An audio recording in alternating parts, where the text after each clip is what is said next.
Բարև ձեզ, մենք ուղիղ եթերում ենք, մեզ կարող եք հետևել Հայելի ակումբի եւ Անժելա Թովմասյան YouTube-յան էջերով։ Իմ հյուրն է Հայաստանի Հանրապետության նախկին վարչապետ Հրանտ Բագրատյանը։ Բարև ձեզ, պարոն Բագրատյան։ Շնորհակալ եմ հրավերն ընդունելու համար։ Շնորհակալություն։ Ուրախ եմ, որ այս տարվա 2026 թվականի առաջին եթերը սկսում եմ պարոն Բագրատյանի հետ, բայց Նիկոլը Նիկոլ չէր լինի, եթե տարին էլ չսկսեր պղծությամբ։ Թվում էր, թե ինչ-որ մի փոքր դադար կառնի, բայց հենց առաջին իսկ օրերից սկսեց իր արշավը, իր պղծությունը հայ առաքելական եկեղեցու նկատմամբ, ինչպես տեսնում ենք, ինքը շարունակում է եւ այսօր էլ հայտարարել է, որ շարունակելու է դա, որևէ մեկին այլևս չի ասելու, թե ինքը որտեղ է, ուղղակի գնալու է այս կամ այն եկեղեցի, մասնակցելու պատարագի եւ հիմնական իր նպատակն է, որպեսզի զեղչվի վեհափառ կաթողիկոսի անունը պատարագի ժամանակ։ Նախ ինչու է այս ճանապարհը ինքը բռնել, ինչի հասավ, արդյոք պարոն Բագրատյան կարող ենք արձանագրել, որ ինքը այս առումով ձախողել է, չի ստացում իր մոտ ինչ-որ մի բան եւ հետեւաբար ինքը սկսել է նոր մոտեցում, դրսեւորել։ Հիշեցնեմ, որ շարունակում են Բաքվի բանտում մնալ մեր հայրենակիցները, դա բացարձակ չի խանգարում, որ ողորմելի եւ թշվառական, ինչպես ասում էր Շեքսպիրը եւ շատ հաճախ սիրում էր կրկնել Լևոն Ներսիսյանը, Ալեն Սիմոնյանը եւ իր նմանները շարունակեն զեղ, շվայտ կյանքով ապրել եւ չտեսության դրսևորում դա անընդհատ ի ցույց դնել, ամեն ինչ հրապարակել եւ հանրայնացնել այդ ամենը, այս իմաստով ես երբեմն մտածում եմ, օրինակ այդ ցուցադրական բաները եթե մրցակցության մեջ լինեին ինքն ու Ալեն Սիմոնյանն ու Աննա Հակոբյանը, ով կհաղթեր, էլի, որտեվ երկուսի մոտ էլ այդ ինչ որ բան ցույց տալու մոլուցքը կա այդ չտեսական։ Բաքվի բանտում շարունակում են մնալ մեր հայրենակիցները, բանտված են շարունակում մնալ 4 սրբազաններ եւ նաեւ այլ հանրային գործիչներ, գիտեք նաեւ այս փուլում տնային կալանքի փոխարինվեց մեծ բարերար Սամվել Կարապետյանի կալանքի խափանման միջոց փոխվեց եւ ինքը գտնում է տնային կալանքի մեջ, բայց այս թեմաների մասին խոսելու ենք, պարոն Բագրատյան, սկսենք եկեղեցու թեմայից, ինչ արեց Նիկոլը, ինչի արժև է կանգնած, ինչ պիտի անենք մենք եւ ինչ հանգրվանը, խնդրեմ։ Մեր վերջին հարցումը ցույց է տալիս, որ բարձր պարոն Բագրատյան։ Մեր վերջին հարցումը ցույց է տալիս, որ ժողովրդի 80%-ը դեմ է նրան, ինչ անում է Նիկոլ Փաշինյանը եկեղեցու դեմ։ Եկեղեցու նկատմամբ։ Նիկոլ Փաշինյանին միանշանակ պաշտպանում է 0.8%։ Նիկոլ Փաշինյանը երևի գիտի այս թվերը, որտեղ ով էլ որտեղ ինչ սոցիոլոգիական հարցում անի, այս թվերը ստանալու է։ Հիմա ինքը եկեղեցու հարցում կփորձի առաջիկայում մեղմ նահանջել։ Այդ մեղմ նահանջի ցայտուն օրինակը, որ ամեն կիրակի ինչ որ մի եկեղեցի հետամ նույնիսկ չասեմ ուր եմ գնում։ Իհարկե դա ճիշտ չի, ինքը իրանց մարդկանց միջոցով այնպես անելու, որտեղ իբր մարդիկ գան, բայց այդ ընթացքում ինքը համոզվելու է, որ ինքը օժանդակություն չունի ժողովրդի կողմից։ Բավական է, որ կաթողիկոս իրեն հանգիստ պահի, բանի տեղ չդնի, չնայած եթե ինձանից կարծիք է հասնում, ես գտնում եմ, որ որոշ տիրադավների կարելի է կարգալույծ անել։ Գուցե դա ժամանակը կգա, բայց ես սրա վրա չեմ դնում իմ հիմնական շեշտը, այնուամենայնիվ, Անժելա ջան, եթե ժամանակին, երբ որ Բենտլին կներեք Տիգրան Սարգսյանի հետ միացին գործեր էր բռնում, ուզում էր եկեղեցու կալվածները ընդլայնել, տասնապատկել եւ այլն, այն ժամանակ գիտես ինչ պայքարեցինք, ստիպված դուրս եկանք, ասենք այսպեսի եկեղեցի մենք թույլ չենք տա, դա սխալ է, շնորհակալություն կաթողիկոսը հասկացավ, դա չարեց, տոն չտվեց, բայց այս մարդուն կարելի էր եւ պատժել, հələ մի հատ հիշեք այդ տարբեր տեսակի պատմությունները, տասնյակ միլիոնավոր դոլարների հասնող կոմերցիալիզացնել եկեղեցին, իսկ հիմա Նիկոլը հենց դա է ուզում, դարձնել կոմերցիոն կառույց, այդ կոմերցիոն կառույց դառնալու հետևանքները մենք տեսնում ենք Իրանում։ Մի խոսքով, Ես կարծում եմ հիմա Նիկոլի կողմից հետ քայլի, եկեղեցու դեմ ինքը հասկացավ, որ միանշանակ հետ քայլի, միանշանակ մարդ չի գալիս։ Այս վերջին որ հավաքել էին, այդքանով հավաքել էին, մենք էլ մեր տան կողքներ եկել էին Աննայի, Սուրբ Աննայի Բաքում, ես այնտեղ կողքն եմ ապրում, գնացի, տեսա մի քանի հոգու հետ զրուցեցի, ասեցի, ինչ եք եկել, ինչա ձեր ուզածը։ Տիկին, դուք հասկանում եք, ասի, որ ասում եք, ենթանենք կաթողիկոսը ապօրինի երեխա ունի, ասենք հասկանում եք, որ ձեր իսկ վարչապետը 3 հատ ապօրինի երեխա ունի։ 4 հատ։ Հա, կներեք 4 հատ, հա։ Աստված նրանց երկար տարիների կյանք տա։ Ես ինչ եք խոսում, դուք այդ որովա բարոյականը դարձաք, մանավանդ կաթողիկոսը ես վստահ եմ դնելու է, բացատրելու է այդ ամենը, հանգամանքները։ Այդ հանգամանքները։ Հաստատ, բայց Նիկոլեն մարդը չի ու ինչ որ բան պետք է բացատրի։ Նիկոլին չի բացատրի։ Բարոյական որևէ իրավունք։ Կաթողիկոսը ճիշտ պահը կօգտագործի եւ ճիշտ պահը կօգտագործի եւ ժողովրդին կբացատրի։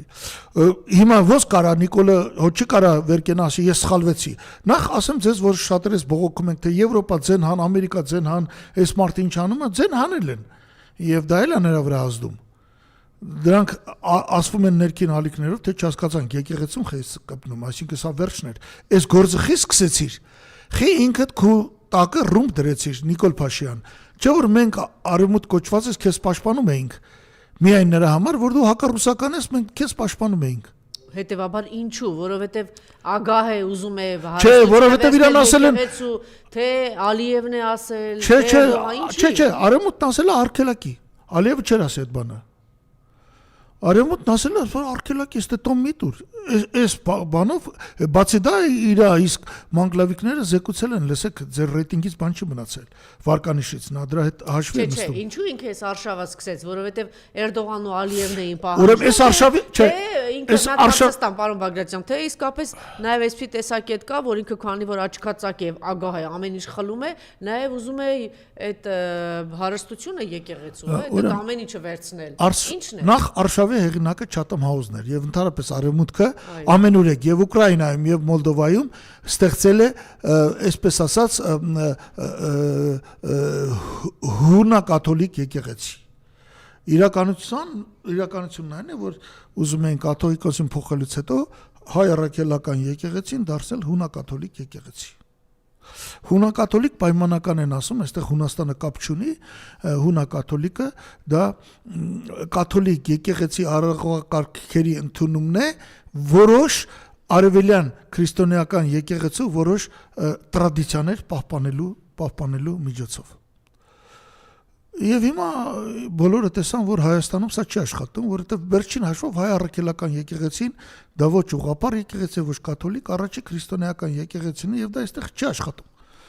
Առ այսօր այդ արշավը սկսելուց 7 ամիս անց 75 եպիսկոպոսից այդ խնդրին այս կամ այն միացել է 10 եւ այդ 10-ն էլ էս վերջի հավաքին չգնացին, կողքը չկանգնեցին։ Հա, ճիշտ է, ինչու։ Վախում են արդեն, ամաչում են։ Վրթանեսը, որը թեմի առաջնորդ էր Արցախում, քիչ է այն, որ մեղք ունի Արցախը զիջելու հարցում, եւ որ ընդհանրապես բլոկադայի օրերին Արցախում չհայտնվեցել, այսօր մտածում է, ես ինչ եմ անում, ամեն ինչ չափ ու սահման ունի։ Մի խոսքով կողքը չգնացին, չկանգնեցին։ Եթե կանգնեն, ասենք 75-ից 10, բա մնացած 65-ը։ Եվ ես կարծում եմ, որ հիմա Նիկոլը ինչ որ ձևով սա պիտի տորմուզներ տա, արկելները սեղմի եւ արկելները սեղմելուց հետո է շաբաթը մեկ կետամ ստեկետամ այնտեղ, որովհետեւ ինքը հասկանում է, որ մինչեւ ընտրություններ ինքը ոչ մի կաթողիկոս էլ չի փոխելու, հայ առաքելական եկեղեցու էությունը չի փոխելու։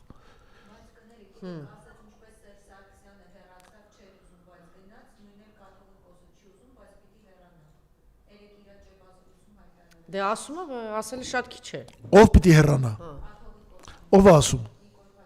Շատ բան ասում Նիկոլ Փաշյանը։ Շատ բան ասում։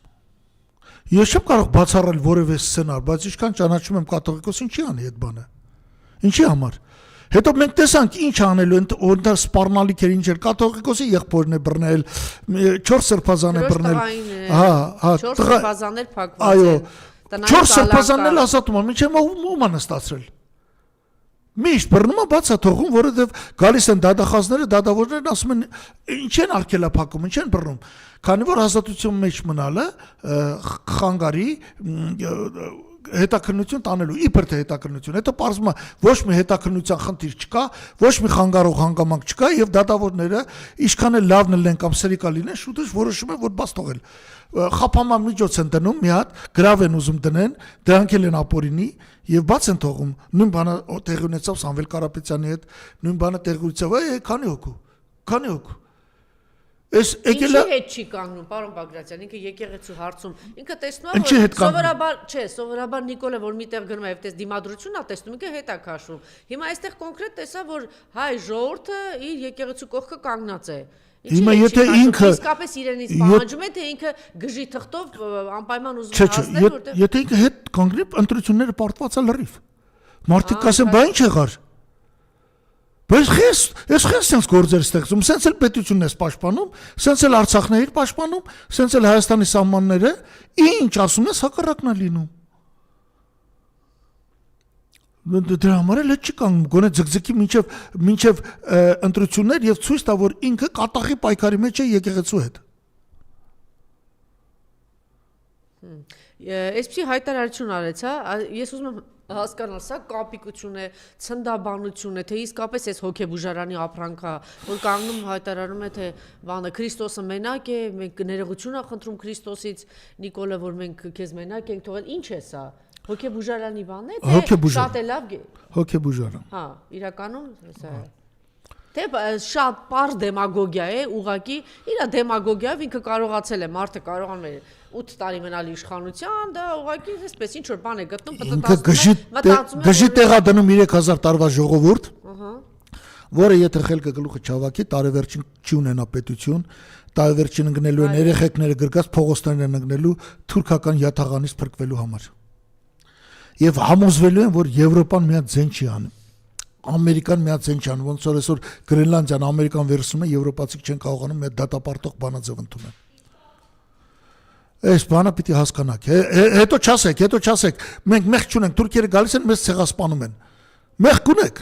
Ձեզ կարգին պահեք, սիրելի հայրենակից, ձեր մի զգալի մասը ձեզ իրեն կարգին է պահում, բայց խորապես հասկացեք։ Դուք դուրս եք գալիս արժեքների դեմ, որից հետո Հայաստան չկա, հայություն չկա, իդենտիֆիկացիա չկա։ Մենք էլ ենք 100 անգամ քննադատել ենք այդ եկեղեցուն, 100 անգամ։ Շատ թերություններ եղել են միշտ, բայց միշտ ասել ենք, սա առաջի քրիստոնեական եկեղեցին է, որը հայերը այդ հավատը ընդունել են առաքյալներից։